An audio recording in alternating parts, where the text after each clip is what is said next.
ರಾಜ್ಯದಲ್ಲಿ 1,01,340 metric ton ಕಡಲೆಕಾಳನ್ನು ಬೆಂಬಲ ಬೆಲೆ ಯೋಜನೆಯಡಿ ಖರೀದಿಸಲು ಕೇಂದ್ರ ಕೃಷಿ ಸಚಿವಾಲಯ ಅನುಮತಿ ನೀಡಿದ್ದು, ರಾಜ್ಯ ಸರ್ಕಾರ ಕೂಡಲೇ ಜಿಲ್ಲಾವಾರು ಖರೀದಿ ಕೇಂದ್ರ ಆರಂಭಿಸುವಂತೆ ಕೇಂದ್ರ ಗ್ರಾಹಕ ವ್ಯವಹಾರ, ಆಹಾರ ಮತ್ತು ನಾಗರಿಕ ಸರಬರಾಜು ಸಚಿವ ಪ್ರಹ್ಲಾದ್ ಜೋಶಿ ಒತ್ತಾಯಿಸಿದ್ದಾರೆ.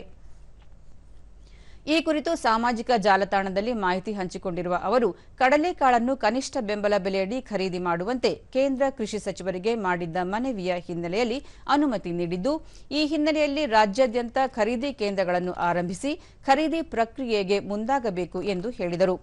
ಪ್ರಧಾನಿ ನರೇಂದ್ರ ಮೋದಿ ನೇತೃತ್ವದ ಕೇಂದ್ರ ಸರ್ಕಾರ ರಾಜ್ಯದ ರೈತರ ಹಿತ ಕಾಪಾಡಲು ತ್ವರಿತವಾಗಿ ನಿರ್ಣಯಗಳನ್ನು ಕೈಗೊಳ್ಳುತ್ತಿದ್ದು, ರೈತರ ಸಮಸ್ಯೆಗೆ ಸತತವಾಗಿ ಸ್ಪಂದಿಸಿ ಬೆಳೆಗಳ ಖರೀದಿಗೆ ಅನುಮತಿ ನೀಡಿದ ಪ್ರಧಾನಿ ನರೇಂದ್ರ ಮೋದಿ ಮತ್ತು ಕೃಷಿ ಸಚಿವ ಶಿವರಾಜ್ ಸಿಂಗ್ ಚೌಹಾಣ್ ಅವರಿಗೆ ಅಭಿನಂದನೆ ಸಲ್ಲಿಸುವುದಾಗಿ ತಿಳಿಸಿದ್ದಾರೆ.